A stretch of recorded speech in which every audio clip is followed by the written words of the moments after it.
Notre invité ce matin, c'est Aubin Rwendo. Il est enseignant, coach scolaire, directeur du Centre d'assistance et de conseil en éducation qui accueille et suit, dois-je lire, les enfants pour un meilleur rendement scolaire. Monsieur Rwendo, bonjour. Bonjour, monsieur Tengagoy. Bienvenue sur l'Actu Matin. Vous êtes là pour nous aider à appréhender tous les contours des rapports entre un enseignant et son apprenant. Lors de nos échanges, pour préparer un peu cette émission, vous avez souligné qu'il y a une distance qui s'installe de plus en plus désormais et assez étendue entre l'enseignant et son apprenant aujourd'hui. De quoi est-ce que vous parlez là? Merci, monsieur le journaliste. Si nous abordons cette question, c'est parce que nous parlons de l'intérêt que l'enseignant doit accorder à son apprenant. C'est ça. Un enseignant doit se préoccuper du bien-être de son apprenant. Mais aujourd'hui, il n'est pas rare de constater que les enseignants sont focalisés sur l'enseignement à dispenser. Oui, comment est-ce qu'il faut finir le cours? Comment est-ce qu'il faut finir le cours? Parce que justement, le temps horaire ne suffit pas à la masse de connaissances qu'il faut donner et servir à l'enfant. Oui, justement, mais ça ne nous dédouane pas. Parce que l'objectif de l'apprentissage, c'est de fabriquer un être complet. C'est de permettre à l'enfant de se développer entièrement. Donc, nous devons nous préoccuper de son bien-être psychique, physique et social. C'est ça. Et comme les enseignants d'hier le faisaient. Voilà. Mais les réalités d'hier à aujourd'hui, elles ont changé. Hein? Hier, si l'enseignant avait en face de lui une vingtaine, une dizaine, une quinzaine d'apprenants, on a beau avoir la volonté de s'intéresser, d'être proche de son apprenant aujourd'hui, mais quand vous êtes en face de 100 apprenants, de 120 enfants, alors que ce n'est pas la seule et unique classe que vous avez en charge, dis donc, votre bonne volonté n'ira pas loin. Oui. Merci, monsieur le journaliste. C'est vrai, c'est pas faux ce que vous dites. Effectivement, les effectifs pléthoriques ne facilitent pas la tâche aux enseignants qui ont la vocation de former l'apprenant, de former l'être, le petit enfant, de l'amener à un niveau plus élevé. Et ça, ça revient à l'État. Ça revient à l'État qui a en charge la politique éducative de travailler à réduire ses effectifs afin de permettre aux enseignants de faire correctement le Mais est-ce que travail. l'enseignant, face à cet effectif pléthorique, peut faire des ciblages, c'est-à-dire avoir une attention singulière sur quelques 2 ou 3 apprenants à l'intérieur, notamment ceux qui brillent bien ou ceux qui parlent beaucoup, ceux qui interviennent beaucoup dans son cours et ceux qui n'interviennent pas du tout? Ça peut être un choix aléatoire. Oui, c'est vrai, mais je pense que quand il y a beaucoup d'effectifs, quand l'effectif est élevé, c'est un peu difficile de le faire parce que vous devez dispenser votre cours et en même temps vous devez faire attention aussi aux enfants. Mais comme vous le dites, l'enseignant doit se préoccuper du bien-être des apprenants. On est impossible là. Non, c'est pas impossible. Alors, dites-moi comment ça peut se faire. Oui, comme vous l'avez dit, il faut trouver d'autres moyens de s'adapter. La réalité est là. Nous avons beaucoup de priorités dans le système éducatif et l'État essaye de faire ce qu'il peut faire. Mais en attendant, il faut que, en tant qu'enseignant, nous puissions développer des stratégies pour quand même s'occuper de ce point-là. C'est-à-dire avoir une relation éducative assez correcte, assez rentable, qui favorise l'apprentissage aux enfants. Et à ce niveau, un enseignant peut essayer, comme vous le dites, de cibler, de voir certains enfants, d'être attentifs. Je pense que les enseignants doivent faire l'effort pour être un peu plus sensibles.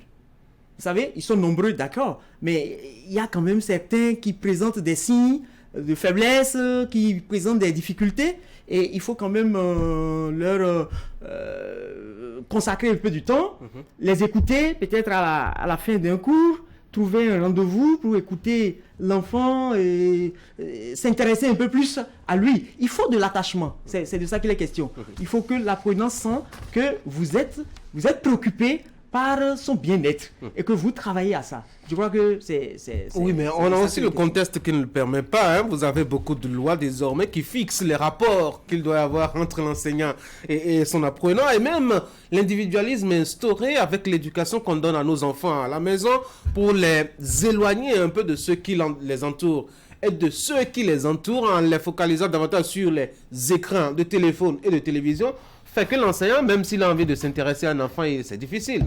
Oui, c'est vrai. Et c'est difficile. C'est notre quotidien aujourd'hui. Il y a dans notre pays l'individualisme qui se développe vraiment et qui nous éloigne vraiment de ce qu'on devrait faire. Et notre société africaine n'est pas celle-là. Et il faut qu'on essaye de corriger la chose. Vous avez parlé tout à l'heure de l'harcèlement sexuel. Mais l'harcèlement sexuel est à réprimander avec la dernière rigueur.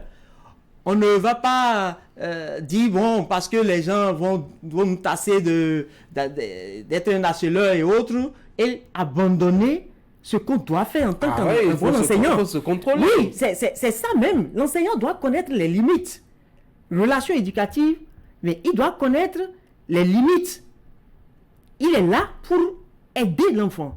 Mais ce n'est pas seulement dans ce cadre-là qu'il y a l'harcèlement sexuel. Aujourd'hui, le goût de la facilité, où les apprenants ne veulent pas apprendre et tout ça. Donc, ils ne veulent pas faire d'efforts, et ils se livrent, ils provoquent et tout ça. Donc, ce n'est pas vraiment la raison pour laquelle... Comment un enseignant s'arme face peut-être à une apprenante déterminée qui veut vraiment glisser du terrain de l'affection éducative que l'enseignant doit avoir pour aller vers l'affection sentimentale? Comment est-ce qu'un enseignant qui est aussi un être de chair, en griffe, peut-il justement s'armer? L'enseignant doit être un éducateur authentique. Et en tant qu'éducateur, il doit faire attention. D'abord, il est un adulte. On ne peut pas devenir un enseignant en étant encore enfant, la naïveté. Non. Il est un adulte et il sait ce que l'enfant est en train de faire. Et il sait là où l'enfant veut l'amener. Et en tant qu'éducateur, c'est lui qui doit mettre des limites. Et il saisit même l'occasion pour faire prendre conscience à l'enfant. Pour lui montrer que, attention, ce que tu es en train de faire, ça ne se fait pas comme ça. Voici les dangers. En fait, nous sommes là. L'enseignant doit être un éducateur. Il doit être un éducateur et c'est lui qui va travailler à ce que l'enfant comprenne que le jeu qu'il veut faire est un jeu dangereux. Parce que ce n'est pas seulement en milieu scolaire qu'il y a harcèlement. Il y a aussi harcèlement dans la rue. Il y a harcèlement un peu partout. Et donc, lorsque vous avez l'occasion en tant qu'enseignant de découvrir quelque chose de ce genre chez une apprenante, vous profitez pour faire de ça carrément une leçon de morale. Oui, mais il faut avoir soi-même déjà une certaine expérience. Bien sûr, bien sûr. Quand on n'a pas eu un parcours de formation professionnelle assez rigoureuse, quand on a seulement fait sa licence ou son duel 2 ou un truc comme ça, 2 années à l'université et qu'on s'est aventuré dans l'enseignement, quand on a été aussi jeune, à 17 ans, les gens, ils ont le bac. À 18 ans, ils ont le bac. Il fait 3 ans à l'université, il est autour de 20 ans, 21 ans et il s'engage dans l'enseignement. Vous ne lui demandez pas d'avoir toute la maîtrise et le contrôle et surtout l'anticipation que vous demandez. Justement. Et vous avez souligné le gros problème que nous avons. Ça fait partie des problèmes que nous avons dans le système éducatif aujourd'hui. C'est-à-dire, les enseignants d'aujourd'hui sont beaucoup jeunes. Ils sont très jeunes et ils n'ont pas tout le sens de responsabilité. D'abord, c'est des gens qui n'ont pas, certains qui n'ont pas eu toute l'attention qu'il faut, qui n'ont pas l'éducation qu'il faut. Parce que ce n'est pas parce qu'il est un enseignant qu'il a eu la bonne éducation. Donc, effectivement, vous posez un problème crucial de notre système. C'est-à-dire les gens qui sont très jeunes et qui doivent interagir avec des jeunes aussi. Donc, il peut y avoir effectivement des dérapages. Vous savez, on va me dire, bon, avant aussi, il y avait des jeunes enseignants, effectivement. Mais il y avait beaucoup de douaniers, il y avait beaucoup d'enseignants qui ont un certain âge et qui essayent de recadrer un peu. C'est-à-dire, de par leur comportement, les plus jeunes apprenaient à... Mais aujourd'hui, vous pouvez aller dans un établissement, peut-être un établissement privé, et vous voyez que pratiquement tous les enseignants, presque, ont moins de 30 ans. Donc, c'est la jeunesse qui a le contrôle la conduite, de la formation, formation de de ces l'être, enfants. de l'enfant, de l'apprenant qu'ils ont en charge. Donc c'est un gros problème. Est-ce Et- que le volet de formation auquel on soumet les enseignants aujourd'hui prennent en compte ce côté-là, cet aspect-là de leur fonction, de leur travail, de leur profession? J'ai l'impression qu'on se focalise surtout sur la notion pédagogique à céder aux enfants. Oui, vous n'avez pas fait une mauvaise remarque, c'est vrai. Il y a des formations, vous savez, les écoles normales fonctionnent, mais avec des règles claires et tout ça. Et ce que nous faisons sur le tard, c'est-à-dire la grande masse, parce qu'il y a la grande masse qui est sans formation, et les formations qu'on essaye de donner sur le terrain ne prennent pas toujours en compte cet aspect de la relation éducative qu'il doit avoir entre l'enseignant et l'apprenant. Donc, on se focalise beaucoup plus sur la pédagogie, comment est-ce que les cours vont se dérouler, comment est-ce qu'il faut faire l'enseignement et tout ça. Ce qui fait que, effectivement, quand les enseignants sont en classe, ils sont préoccupés par l'enseignement et non le bien-être de l'apprenant.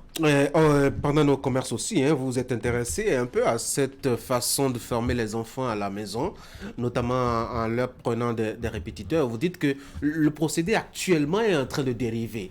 En quoi est-ce que ce n'est pas tellement pertinent de prendre, en tout cas, ou de suivre rigoureusement un enfant à la maison en lui prenant un répétiteur?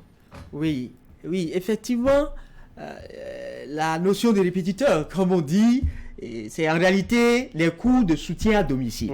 Donc, l'enseignant se déplace, prend l'enfant en charge et le conduit tout doucement. Le fait n'est pas... l'activité là-même n'est pas mauvaise en soi.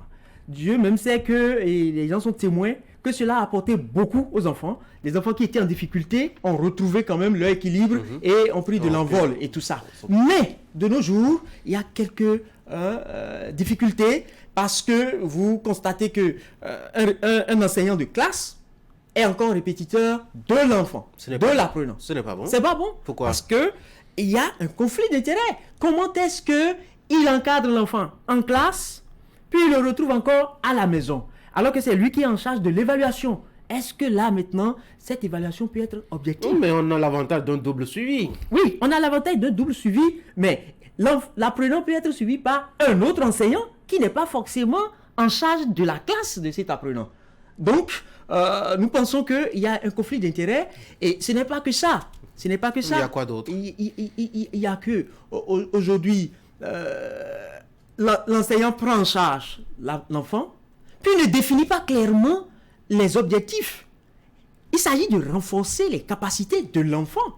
Il ne s'agit pas de rester tout le temps avec lui. Donc, le fait de rester permanemment avec l'enfant dans cette activité de répétition et tout ça, ça arrache tout doucement à l'enfant l'autonomie. Or, on forme pourquoi? On forme l'enfant pour qu'il soit lui-même, qu'il puisse se prendre en charge. Indépendant. Voilà, indépendant, qu'il soit capable de conduire sa vie. Mais si tout le temps, vous êtes au tableau, l'apprenant à la maison, il est assis, et puis vous êtes au tableau, vous parlez, il dit oui. Mais ce n'est pas votre rôle. En tant que répétiteur, vous devez être un guide. Vous devez aider l'enfant à comprendre comment on fait, comment on va à la connaissance, comment on apprend. C'est de ça qu'il est question. Donc, l'activité a commencé vraiment par connaître des difficultés dans ce sens et ne va plus nous servir à long terme. Faut-il éviter les répétiteurs? Non, on ne va pas éviter les... Comment faire les répétitions alors, ou comment choisir un répétiteur? D'abord, il faut que ça soit quelqu'un qui s'y connaît. Il ne faut pas que ça soit quelqu'un qu'on choisit simplement pour dire viens conduire, viens aider mon enfant. Parce que si, en voulant aider, il développe des choses qui ne sont pas prévues dans le programme, qui ne sont pas ce que on doit enseigner dans cette classe. Parce qu'il peut être quelqu'un de très bon niveau, mais ne pas enseigner ce qui est prévu dans la classe. Donc, il faut d'abord que l'individu, le profil de l'individu soit bien connu, celui que nous voulons choisir pour encadrer l'enfant, pour conduire l'enfant.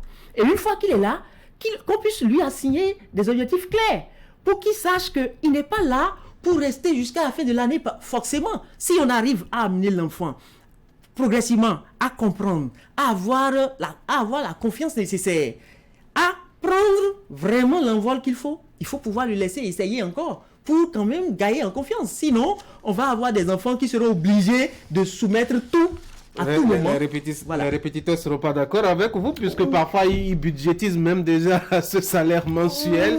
Et quand vous leur dites, il faut abandonner à un moment donné l'enfant pour voir s'il a pris son envol, ça va être difficile. Oui, ça va être difficile, mais qu'est-ce que nous voulons? Nous voulons travailler pour notre pays. Nous voulons travailler pour que ces enfants-là soient une fierté pour nous. Parce que moi, en tant qu'enseignant, si j'encadre un enfant tout le temps et que puis après, je l'ai vu, je le retrouve dans la société et qu'il n'est pas capable de faire quoi que ce soit par lui-même. Il n'est pas capable de réfléchir par lui-même. Il n'est pas capable de prendre des initiatives et de conduire jusqu'à terme. Parce qu'il n'a pas taillé la confiance en lui-même. Il ne sait pas qu'il est capable de faire les choses par lui-même. Parce que tout le temps, il est assiégé par quelqu'un et tout le temps, un adulte qui doit valider tout acte qu'il pose. Je crois que ce n'est pas une fierté pour un enseignant.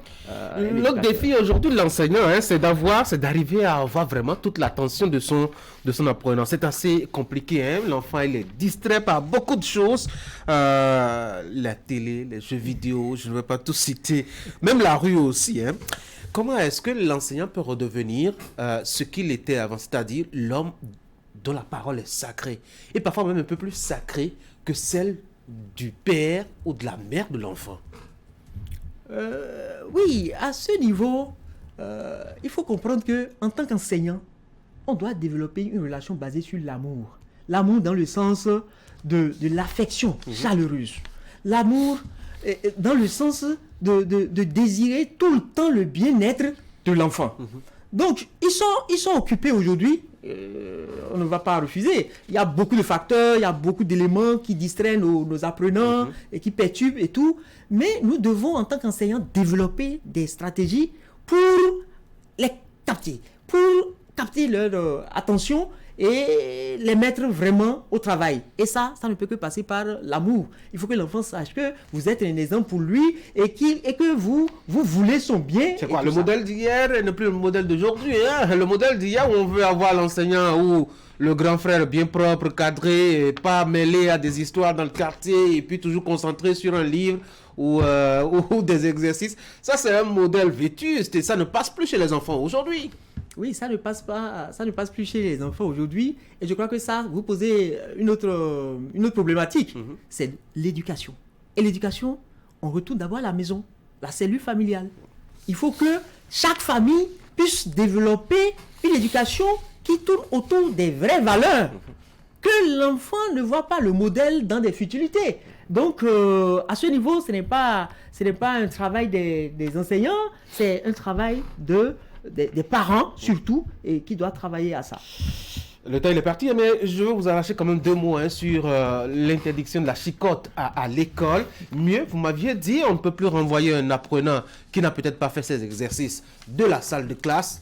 On a complètement désarmé l'enseignant, on lui a tout arraché, même sa propre autorité. Comment est-ce qu'il encadre un enfant dans ce cas? Oui, merci. Et ça, c'est une réalité. Vous savez, le châtiment corporel est interdit depuis toujours. Ce n'est pas maintenant, depuis toujours. Et maintenant, on met l'accent sur ça et ça doit être vraiment bien connu observé de tout le monde, bien observé par tous. Effectivement, la chicotte n'est pas une bonne chose. Quand vous chicotez un enfant, il vous craint.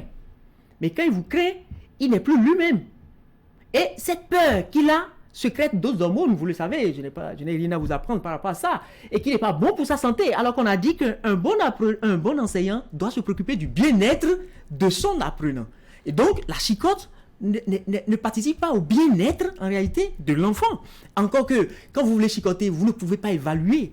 Vous ne pouvez pas évaluer l'intensité avec laquelle vous voulez chicoter et tout ça. Donc, c'est normal qu'on retire la chicotte de l'éducation, on retire ça de l'enseignement. Et on fait quoi de l'enfant qui ne fait pas ses devoirs? La problématique, c'est quels sont les outils que l'enseignant doit avoir pour pouvoir conduire sa classe. Il faut comprendre d'abord que l'enseignant doit être lui-même un exemple. Il doit être sérieux. En réalité, il s'agit d'avoir l'autorité. Vous savez, jusqu'aujourd'hui, il y a des enseignants qui n'ont jamais frappé des gens. Mais ils sont respectés. Ils sont adulés par les enfants. Comment est-ce qu'ils font? Bien, par leur sérieux au travail. Un enseignant qui se valorise, d'abord même lui-même, son être même, inspire l'enfant. Si bien que l'enfant l'écoute, le respecte même plus que les parents parfois. Donc, ce n'est pas forcément la chicotte. Moi, par exemple, je n'ai jamais chicoté un apprenant. Je ne pense pas. Ils sont peut-être à l'écoute en train de nous suivre actuellement. J'ai jamais chicoté un apprenant, mais je pense quand même que mes classes restent correctes plus ou moins. Et les apprenants participent au cours, ils suivent ce que nous sommes en train de faire. Donc, ça revient à l'enseignant de mettre tout le sérieux dans son travail. Il faut qu'il soit sérieux lui-même. Il faut qu'il soit un exemple. Parce que l'autorité n'a pas besoin de force. On n'a pas besoin de la force pour faire rayer son autorité.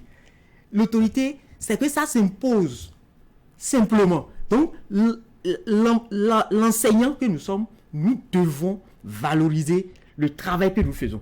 Quand vous travaillez et vous-même vous n'êtes même pas sûr, quand vous travaillez et que vous-même vous banalisez ce que vous faites, l'enfant ne peut pas vous suivre. Si autour de nous on a banalisé ce que nous faisons, c'est difficile nous aussi Oui, de accorder l'enseignant aujourd'hui. On voit comment il est malmené, ballotté avec des contraintes de vie difficiles.